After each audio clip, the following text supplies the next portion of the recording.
ನಾವು ಅನ್ಕೊಂಡಿದ್ದು ನಮಗೆ ಸಿಗುತ್ತೆ. ನಾವು ಅನ್ಕೊಂಡ ಗುರಿ ನಾವು ಸಾಧಿಸೇ ತೀರ್ತೀವಿ. ಆದ್ರೆ ಅದಕ್ಕೆ ತಕ್ಕ ಎಫರ್ಟ್ಸ್ ನಾವು ಹಾಕಿದ್ರೆ ಮಾತ್ರ. ನಿನ್ ಮನಸ್ಸಲ್ಲಿ ನೀನ್ ಅನ್ಕೋಬೇಕು, ಈ ಕೆಲಸ ಹಾಗೆ ಆಗತ್ತೆ, ನಾನ್ ಮಾಡ್ತೀನಿ, ನಾನು ಅನ್ಕೊಂಡ ಗುರಿ ಸಾಧಿಸೇ ತೀರ್ತೀನಿ ಅಂತ.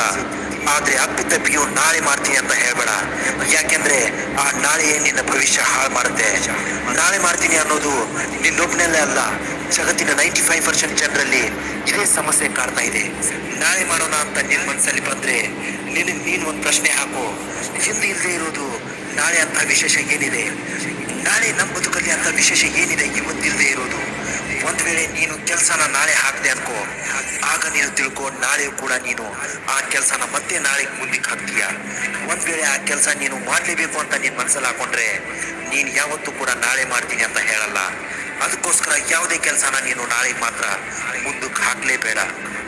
ಮಾಡು, ಪ್ರಾಕ್ಟೀಸ್ ಮಾಡು, ಎಫರ್ಟ್ಸ್ ಹಾಕು. ಸ್ವಲ್ಪ ದಿನ ಎಲ್ಲ ವಿಚಾರಗಳನ್ನ ಸೈಡ್ಗೆ ಹಾಕು. ನಿನ್ ಕೆಲಸ ಆಗುವವರೆಗೂ ಯಾವುದೇ ಮಾನಸಿಕ ಒತ್ತಡವನ್ನ ತಲೆಯಲ್ಲಿ ಹಾಕೋಬೇಡ. ನಿನ್ ಕೈಲಿ ಎಷ್ಟಾಗುತ್ತೋ ಅಷ್ಟು ಸೋಷಿಯಲ್ ಮೀಡಿಯಾದಿಂದ ದೂರ ಇರು. ಒಂದ್ ವೇಳೆ ನೀನು ಯೂಸ್ ಮಾಡ್ಲೇಬೇಕು ಅನ್ಕೊಂಡ್ರೆ ನಿನ್ನ ಗುರಿಗೆ ಸಂಬಂಧಿಸಿದ ಪೋಸ್ಟ್ಗಳನ್ನ ನೋಡು, ವಿಡಿಯೋಗಳನ್ನ ನೋಡು. ಇಷ್ಟು ದಿನ ನಿನ್ನ ಮೈಂಡ್ ನಿನ್ನನ್ನ ಕಂಟ್ರೋಲ್ ಮಾಡ್ತಾ ಇತ್ತು, ಆದ್ರೆ ಇನ್ನು ಮುಂದೆ ನೀನು ನಿನ್ನ ಮೈಂಡ್ ನ ಕಂಟ್ರೋಲ್ ಮಾಡ್ತೀಯಾ. ಈ ತರ ನೀನ್ ಮಾಡ್ತಾ ಹೋಗು, ನೋಡ್ತಾ ಇರು. ಒಂದು ದಿನ ಎಲ್ಲರನ್ನು ಮೀರಿ ಸಾಧನೆ ಮಾಡ್ತೀಯ. ಎಲ್ಲರಲ್ಲೂ ಆ ಪವರ್ ಇದೆ, ಅದನ್ನ ಯೂಸ್ ಮಾಡ್ಕೊಳ್ಳೋ ಕಲೆ ನಮಗೆ ಗೊತ್ತಿರಬೇಕು. ಜೀವನ ಸೋಲು ಗೆಲುವಿನ ಆಟ. ಗೆದ್ದವನಿಗೆ ನಾನು ಸೋಲ್ಬಾರದು ಅನ್ನೋ ಭಯ ಇರಬೇಕು, ಸೋತವನಿಗೆ ನಾನು ಗೆಲ್ಲಲೇಬೇಕು ಅನ್ನೋ ಛಲ ಇರಬೇಕು. ಪ್ರತಿಯೊಂದು ಕತ್ತಲೆ ಮನೆಗೂ ಬೆಳಕಿಗಾಗಿ ಕಿಟಕಿ ಬಿಟ್ಟಿರ್ತಾರೆ. ಅದೇ ರೀತಿ ನಮ್ಮ ಜೀವನದಲ್ಲೂ ಸುಖಕ್ಕೋಸ್ಕರ ಒಂದು ದಾರಿ ಇದ್ದೇ ಇದೆ. ನೆಗೆ ಬಿದ್ದ ನಂತರ ಮತ್ತೆ ಮೇಲೆ ಇರ್ತೀಯಲ್ಲ, ಅದೇ ಒಂದು ದೊಡ್ಡ ರೀತಿಯ ಯಶಸ್ಸು. ನಿನಗೆ ನೋವು ಸಹಜವಾಗಿ ಬರುತ್ತೆ, ಹಾಗಂತ ಕುಗ್ಗಬೇಡ.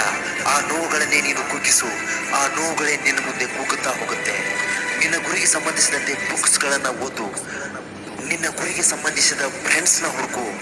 ನೋಡು, ಈಗ ಈ ವಿಡಿಯೋ ನೋಡ್ತಾ ನೋಡ್ತಾ ನಿನ್ನ ಗುರಿಗೆ ಸಂಬಂಧಿಸಿದಂತೆ ನೀನು ಯೋಚನೆ ಮಾಡೋಕೆ ಸ್ಟಾರ್ಟ್ ಮಾಡಿದೆ. ಈಗ ನೀನು ನಿನ್ನ ಗುರಿಯ ಕಡೆಗೆ ಗಮನ ಹರಿಸ್ತಾ ಇದ್ದೀಯಾ. ನೀನು ಆದಷ್ಟು ಈ ಕೆಲಸ ತಪ್ಪದೆ ಮಾಡು. ನಿನ್ನ ಎದುರಿಗೆ ಯಾರೇ ಇರಲಿ, ಅವರ ಗುರಿಯನ್ನ ಸಾಧಿಸುವುದಕ್ಕೆ ಕಷ್ಟಪಡ್ತಿದ್ದಾರೋ, ಹಾರ್ಡ್ ವರ್ಕ್ ಮಾಡ್ತಿದ್ದಾರೋ, ಅವರ ಮುಂದೆ ಹೋಗಿ ಜಸ್ಟ್ ಒಂದು ಮಾತು ಹೇಳು, ನೀನು ಈ ಕೆಲಸ ಮಾಡ್ತಾ ಇದೆಯಲ್ಲ, ತುಂಬಾ ಚೆನ್ನಾಗಿ ಮಾಡ್ತಾ ಇದೀಯಾ. ನಿನ್ನ ಮುಂದೆ ಯಾರೂ ಇಲ್ಲ, ನೀನು ಅನ್ಕೊಂಡ ಗುರಿ ಸಾಧಿಸೇ ತೀರ್ತೀಯ. ಈ ಜಗತ್ತು ಎಲ್ಲರನ್ನ ನೋಡಿ ನಗ್ತಾ ಇದೆ, ಕಿಂಡಲ್ ಮಾಡ್ತಾ ಇದೆ, ಪ್ರತಿಯೊಬ್ಬ ಮನುಷ್ಯನನ್ನ ಕೆಳಗೆ ಬೀಳಿಸ್ತಾ ಇದೆ. ಆದ್ರೆ ನೀನ್ ಮಾತ್ರ ಇದ್ಯಾವುದನ್ನ ತಲೆ ಕೆಡಿಸ್ಕೊಳ್ದೆ ನಿನ್ನ ಗುರಿಯನ್ನ ಸಾಧಿಸೋಕೆ ಹೊರಟಿದೆಯಲ್ಲ, ಇದಕ್ಕೆ ಒಂದು ದೊಡ್ಡ ಸಲಾಂ ಹೊಡಿಬೇಕು. ನೀನು ಹುಟ್ಟಿದ್ದೇ ಗೆಲ್ಲೋದಕ್ಕೆ. ನಿನ್ನಲ್ಲಿ ಆತ್ಮವಿಶ್ವಾಸ ಪುಟಿದೇಳ್ತಾ ಇದೆ. ಕೀಪ್ ಗ್ರೋಯಿಂಗ್ ಅಂತ ಅವರನ್ನ ಸಪೋರ್ಟ್ ಮಾಡಿ. ಇಷ್ಟು ಹೇಳಿ ಆ ಮನುಷ್ಯ ತನ್ನ ಎಫರ್ಟ್ಸ್ನ ಅವನ ಕೆಲಸದ ಮೇಲೆ ಮತ್ತಷ್ಟು ಹಾಕಕ್ಕೆ ಟ್ರೈ ಮಾಡ್ತಾನೆ. ಒಬ್ಬ ಮನುಷ್ಯ ತನ್ನ ಕೆಲಸ ಮಾಡ್ತಿದ್ರೆ ಅದರಲ್ಲೇ ಅವನು ಯಶಸ್ವಿ ಆಗ್ಲಿ ಬಿಡ್ಲಿ, ನಾವು ಅವರನ್ನ ಪ್ರೋತ್ಸಾಹಿಸಬೇಕೇ ಹೊರತು ಅವರನ್ನ ನೋಯಿಸಬಾರ್ದು. ಇನ್ನೊಬ್ಬರ ಬಗ್ಗೆ ಮಾತಾಡೋದಕ್ಕೆ ನಮ್ಗೆ ಯಾವ ಹಕ್ಕು ಇಲ್ಲ. ಅವ್ರಿಗೆ ನೀವು ಏನು ಹೇಳೋದಕ್ಕಾಗ್ಲಿಲ್ಲ ಅಂದ್ರೂ ಪರವಾಗಿಲ್ಲ, ಸುಮ್ಮನೆ ಬಿಡಿ. ಒಂದ್ ವೇಳೆ ಹೇಳೋದೇ ಆದ್ರೆ ಒಳ್ಳೆಯದನ್ನೇ ಹೇಳಿ. ನಮಸ್ಕಾರ, ಎಲ್ರಿಗೂ ಒಳ್ಳೆಯದಾಗಲಿ.